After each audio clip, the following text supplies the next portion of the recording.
give people a voice that they didn't have. It was television by the people, for the people. And the people paid 11 pence a week. They got a real mixed bag of entertainment. Russ Abbott did it just like that. Now this'll kill you. Eurovision winners, Brotherhood of Man, displayed harmonies and fine mullet hairstyles.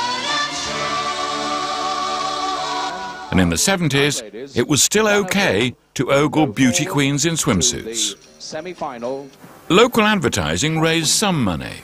A girl's best friend. £50 off top quality sewing machines. But after 3 years, the station had closed. There simply wasn't enough money to keep it going. And now, few people remember its glory days.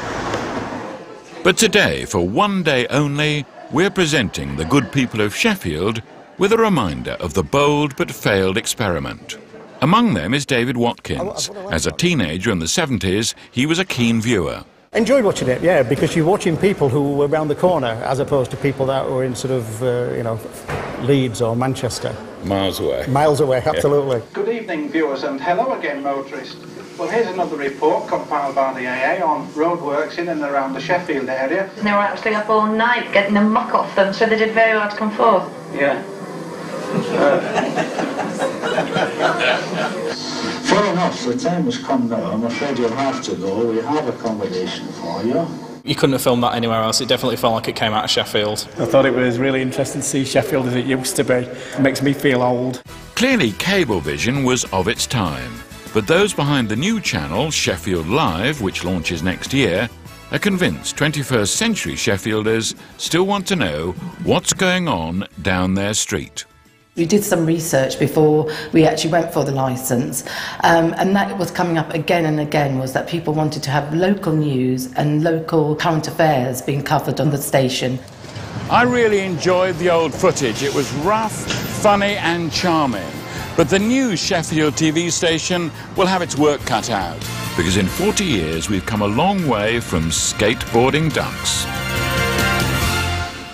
Well, rough, funny and charming, John joins us now to tell us about the new local channels coming our way, along with someone who started out on local cable TV, BBC weather presenter, Carol Kirkwood. Lovely to see you, Carol. What about that, Carol? Yeah. Yes, didn't know that. No, but first, John then, so we saw it failed there. Why is there a chance that it'll succeed this time? Well, we've got so many more digital channels, so it's easy now for anyone with a set to say, oh, I'll have another channel, because you can get up to 600. Why not a local TV channel? So it started in Grimsby, and by the end of next year, there'll be 19 of these local TV channels right across the country, and eventually the government are hoping that there will be 65 in all. So let's just see where they are. These are the ones. By the end of next year, this is what they'll look like. Yeah, wow. So Belfast, Glasgow, London, Leeds, Liverpool, all that. So it's going to be quite a change, really. That's a 12-year licence, isn't it, I think, as well? Yeah. I think it's cool, yeah. There'd be nobody watching us.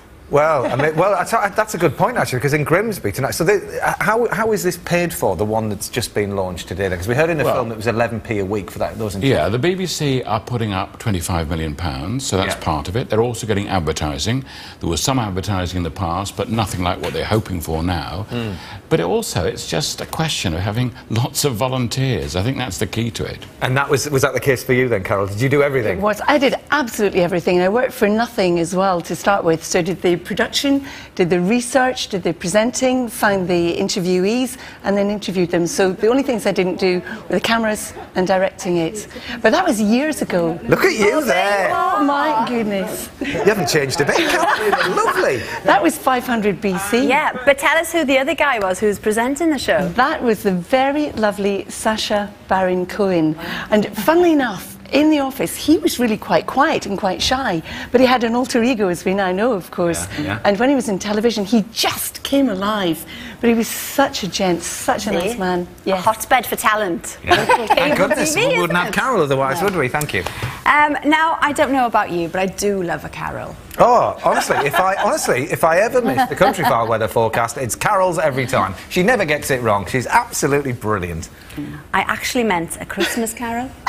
Hark the herald angels sing, glory to the newborn King. Right. And if you like them too, that one in particular, here's Carrie with details of how you can get involved with a festive one show first. Hark the herald angels sing. Christmas is a time for carols. Yes, those wonderful songs that have been around for centuries. Well, now the One Show is dragging that tradition into the 21st century, and we want